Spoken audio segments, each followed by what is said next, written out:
রাতে থালা বাসন না ধুয়ে রাখলে কি বরকত কমে যাবে? ফজরের নামাজ পড়ে আমি ঘুমিয়ে পড়ি, এতে কি আমি গুনাহগার হব? নামাজের প্রথম বৈঠকে দুরূদ পাঠ করে ফেললে কি সাউ সিজদা দিতে হবে? আমার গোসল ফরজ হয়েছিল কিন্তু টের না পেয়ে আমি নামাজ পড়ে ফেলেছি, এরপর টের পেয়েছি, এখন কি করব? ফোনের রিংটোনে বাদ্যযন্ত্রের সাউন্ড রয়েছে, নামাজ চলাকালীন রিংটোন বেজে উঠলে কি গুনাহ হবে? নাপাক অবস্থায় শরীরের ঘাম পোশাকে লাগলে কি পোশাক নাপাক হয়ে যাবে? অজু থাকা অবস্থায় কোনো ভিডিও বা পিকচার দেখলে অজু ভাঙবে কিনা? জন্মবারে হাতের নখ চুল কাটা যাবে না, এই কথাটা কতটুকু শরীয়ত সম্মত? অজু করে বাচ্চাকে ব্রেস্ট ফিডিং করালে কি অজু ভেঙে যাবে? বিয়ের অনুষ্ঠানের জন্য গরু কিনেছি, সেই গরুতে সন্তানের আকিকার নিয়ত ও একসাথে করা যাবে কিনা? চলুন তাহলে আমরা প্রশ্নোত্তর যে আমাদের মূল পর্ব সেখানে আমরা প্রবেশ করি। সোহেল রানা আপনি লিখেছেন, জন্মবারে হাতের নখ চুল কাটা যাবে না, এই কথাটা কতটুকু শরীয়ত সম্মত? নিছক কুসংস্কার, এর কোনো ভিত্তি শরীয়তে নেই। যে বারে জন্মগ্রহণ করেছে ওই বারে চুল কাটা যাবে না, এটা কোনো ভিত্তি নেই। যে কোনো দিনে চুল বা নখ কাটা যেতে পারে। শাহরিয়ার রহিম লিখেছেন, নাপাক অবস্থায় শরীরের ঘাম পোশাকে লাগলে কি পোশাক নাপাক হয়ে যাবে?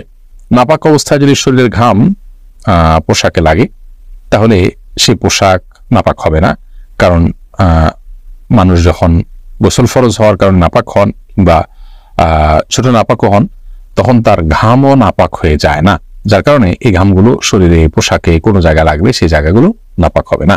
প্রিন্স রাশেদ লিখেছেন, অজু থাকা অবস্থায় কোনো ভিডিও বা পিকচার দেখলে অজু ভাঙবে কিনা? না, এর কারণে অজু ভাঙবে না, তবে এর চেয়ে বড় কিছু ভেঙে যেতে পারে। যদি আপনি খারাপ কোনো ভিডিও, খারাপ কোনো হারাম কোনো পিকচার দেখে থাকেন তাহলে সেক্ষেত্রে অজু ভাঙাতে কোনো গুনাহের বিষয় না, অজু ভাঙাতে কোনো খারাপ জিনিস না, অজু ভাঙতেই পারে। আপনার তাকওয়া ভেঙে যাবে, আপনার দিনদারিতা ভেঙে যাবে, আপনার আমল ভেঙে যাবে, নেক আমল ভেঙে যাবে। অতএব সাথে সাথে তওবা করে আপনাকে এ ধরনের কর্মকাণ্ড থেকে বেরিয়ে আসার জন্য সংকল্প করতে হবে। ইশতিয়াক লিঙ্কন আপনি লিখেছেন, ফোনের রিংটোনে বাদ্যযন্ত্রের সাউন্ড রয়েছে, নামাজ চলাকালীন রিংটোন বেজে উঠলে কি গুনাহ হবে? প্রথমত এরকম রিংটোন সেট করাই জায়েজ নাই, আপনি বিকল্প করে রিংটোন প্রয়োজনে সেট পরিবর্তনের চিন্তা আপনি করতে পারেন যদি বিকল্প কোনো পথ না থাকে। আর নামাজ চলাকালীন যদি বেজে উঠে তাহলে সেক্ষেত্রে তো আপনি গুনাহে লিপ্ত হচ্ছেন এবং আশপাশের মানুষকে যদি জামাতে হয়ে থাকে তার অন্যদেরকেও আপনি গুনাহ করতে বাধ্য করছেন, বিধায় এটা খুবই গর্হিত কাজ।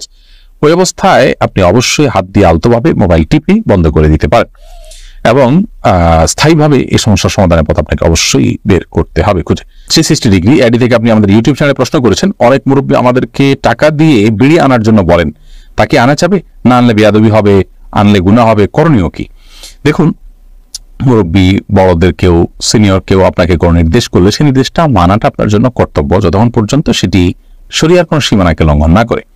মুরব্বীর নির্দেশ এটা মানা খুবই গুরুত্বপূর্ণ, আবার আল্লাহর নির্দেশ মানাটা তার চেয়ে বেশি গুরুত্বপূর্ণ। এখন মুরব্বীর নির্দেশ মানতে গিয়ে যদি আমি আল্লাহর নির্দেশকে লঙ্ঘন করতে হয় তাহলে নিশ্চয়ই আমি আল্লাহর নির্দেশকে লঙ্ঘন করাটা আমার জন্য জায়েজ হবে না। লা তাআতা লি মাখলুকিন ফি মাসিয়াতিল খালিক। আল্লাহ রাব্বুল আলামিনের স্রষ্টার অবাধ্য হয়ে পৃথিবীর কোন সৃষ্টির বাধ্যগত হওয়া, অনুগত হওয়া, তার নির্দেশ মান্য করা, এটার কিন্তু কোনো সুযোগ নেই। অতএব এ বিষয়ে আমাদেরকে দায়িত্ববান হতে হবে এবং সচেতন হতে হবে। শামিমা মুমিন আপনি লিখেছেন, অজু করে বাচ্চাকে ব্রেস্ট ফিডিং করালে কি অজু ভেঙে যাবে? অজু করে যদি আপনি বাচ্চাকে ব্রেস্ট ফিডিং করান তাহলে তাতে অজু ভঙ্গ হবে না, কারণ অজু ভঙ্গের কারণগুলোর ভিতরে এটি একটি কারণ নয়। কারণ দুধ এটা কোনো অপবিত্র বস্তু না, শরীর থেকে যদি দুধ নির্গত হয় বা সেটাকে নির্গমন করানো হয় তো এর ফলশ্রুতিতে কোনো নাপাক বা অপবিত্র বস্তু বের হয়নি। আর অজু যাওয়া মানে হলো পবিত্রতা চলে যাওয়া, অতএব পবিত্রতা চলে যাওয়ার মতো কোনো কাজ যেহেতু ঘটেনি বিধায় ব্রেস্ট ফিডিং করানোর কারণে অজু ভঙ্গ হবে না। খায়রুল ইসলাম লিটন আপনি লিখেছেন, আমার গোসল ফরজ হয়েছিল কিন্তু টের না পেয়ে আমি নামাজ পড়ে ফেলেছি, এরপর টের পেয়েছি, এখন কি করব? দেখুন, গোসল ফরজ হয়ে যাওয়ার পর আপনি টের পাননি, নামাজ পড়ে ফেলেছেন, পরে যখন আপনি নিশ্চিত হয়েছেন যে আপনার গোসল ফরজ হয়েছিল আপনি এখন পুনরায় গোসল করে নামাজটা কাজা করবেন। এরপরে আতিকা সাফরিন ইয়াডি থেকে আপনি লিখেছেন, একজন মহিলার স্বামী মারা যাওয়ার পর আবার অন্য জায়গায় বিয়ে হয়ে গেলে সেই মহিলা কি আগের স্বামীর সম্পত্তির অংশ পাবে? কোন নারী যদি কোনো জায়গায় বিয়ে হয় এরপরে যদি স্বামী মারা যান তখন যদি তার স্ত্রী থাকেন তাহলে সেক্ষেত্রে তিনি অবশ্যই সম্পত্তির ভাগ পাবেন। কিন্তু স্বামী মারা যাওয়ার আগেই যদি তিনি বিবাহ বিচ্ছেদ হয়ে অন্যত্র বিয়ে করেন তাহলে সেক্ষেত্রে আর আগের স্বামীর সম্পত্তি থেকে কোনো ভাগ তিনি পাবেন না। তাহলে দেখতে হবে যে স্বামী মারা যাওয়ার সময় তিনি ওই স্বামীর স্ত্রী ছিলেন কিনা। যদি স্ত্রী থেকে থাকেন ওই অবস্থায় তাহলে স্বামী মারা গেলে অবশ্যই সে স্বামীর সম্পত্তিতে স্ত্রীর ভাগ থাকবে, তবে সেটি ভ্যারি করবে। যদি সন্তান থাকে তাহলে ভাগটা একরকম হবে, আর সন্তান না থাকলে ভাগটা আরেক রকম হবে। সন্তান থাকলে কিছুটা কম পাবেন, আর সন্তান না থাকলে সেক্ষেত্রে কিছুটা বেশি পাবেন মৃত ব্যক্তির।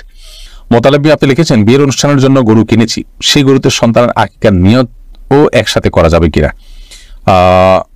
বিয়ের অনুষ্ঠানের জন্য গরু কিনেছেন, গরুর গোশত সংগ্রহ করবেন, পাশাপাশি সেখানে আকিকার নিয়ত করবেন, এটা অবশ্যই শুদ্ধ হবে না। আকিকা এবং আপনার গোশত খাওয়া এই দুইটাকে এক পশুর মধ্যে আপনি একত্র করাটা সঠিক হবে না। আব্দুল হালিম আপনি লিখেছেন, নামাজের প্রথম বৈঠকে দুরুদ পাঠ করে ফেললে কি সাউসেজদা দিতে হবে?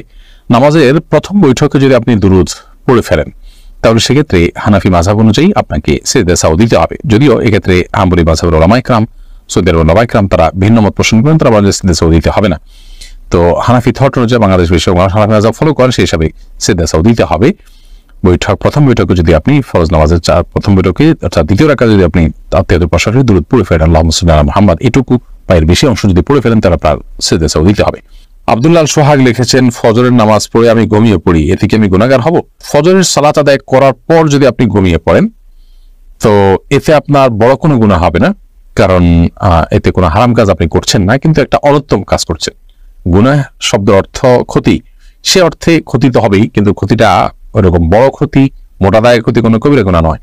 যদি এমন হয় যে আপনি রাতে ডিউটি করেছেন, গভীর রাতে আপনাকে ঘুমাতে হয়েছে কোনো কারণে, বাধ্য হয়ে আপনি সকালে ঘুমিয়েছেন, তাহলে সেক্ষেত্রে ইনশাআল্লাহ কোনো প্রকার গুনাহই হবে না, কারণ এটা শরীয়ত নিষিদ্ধ কোনো কাজ আপনি করেছেন, ব্যাপারটা সেরকম না। অনেক ফুকাহা ইকরাম এটাকে নিষেধ করেছেন, এটা স্বাস্থ্যের জন্য ক্ষতিকর। নবী সাল্লাল্লাহু আলাইহি ওয়াসাল্লাম এই টাইমে তাসবিহ তিলাওয়াত করতে পছন্দ করতেন। আল্লাহ কোরআনে কারীমে বিভিন্ন জায়গায় বলেছেন ওয়াসাব্বিহু বুকরাতাও ওয়া আসীলা, এই জাতীয় কথা আল্লাহ তাআলা বলেছেন। সেখান থেকে বোঝা যায় যে সকাল এবং সন্ধ্যার সময়গুলো ইবাদতের সময়, জিকির আজকারের সময়, তাসবিহ তিলাওয়াতের সময়, এই সময়টা ঘুমের সময় নয়, বিধায় এগুলো থেকে আমাদের বেঁচে থাকা দরকার। যে সিআইডি থেকে আপনি লিখেছেন, রাতে থালা বাসন না ধুয়ে রাখলে কি বরকত কমে যাবে? আর রাতে থালা বাসন না ধুলে বরকত কমে যায় এরকম কোনো কথা কোথাও বলা হয়নি। প্রচুর পরিমাণে কুসংস্কার আমাদের সমাজে আছে, এটি সেরকম একটি বিষয়। আপনি থালা বাসন রাতে ধোবেন নাকি দিনে ধোবেন এটা আপনার ব্যাপার। তবে এক্ষেত্রে শরিয়ার নির্দেশনা হলো যে থালা বাসন, বিশেষ করে খাবার যদি থাকে সেগুলোকে ঢেকে রাখা, সেগুলোকে ঢেকে না রাখাটা এটা সুন্নাহর খেলাফ। আমরা যখন ঘুমিয়ে পড়ি অনেক সময় জিনরা বিচরণ করে এবং নানামুখী অসুবিধা তৈরি হয়। সবচেয়ে বড় কথা হলো যে আজকাল আমরা তেলাপোকা, তারপর টিকটিকি, নানা রকমের প্রাণী বিচরণের কথা আমরা জানি। এগুলো আমাদের অজান্তে বিচরণ করবে, সেগুলো আমাদের স্বাস্থ্যের জন্য ক্ষতির কারণ হতে পারে। এই জন্য সেগুলোকে ঢেকে রাখা অথবা উপর করে রাখা সেটা হলো গুরুত্বপূর্ণ বিষয়। আমি ধোয়ার বিষয়টা এখন ধোবো, আমার থালা বাসনটা নাকি আমি কালকে সকালে ধোবো সেটা একান্তই আমার ব্যাপার। এক্ষেত্রে শরীয়ত আমাকে কোনো বাধ্যবাধকতা দেয়নি। তবে এটা ঠিক যে যত পরিচ্ছন্ন থাকা যায় ততই ভালো, যত সময়ের কাজ সময় করে ফেলা যায় ততই ভালো। কিন্তু এর মানে এই না যে থালা বাসন আমি রাতেরটা সকালে ধুলে আমার বাসায় বরকত থাকবে না, এমন কোনো কথা নেই।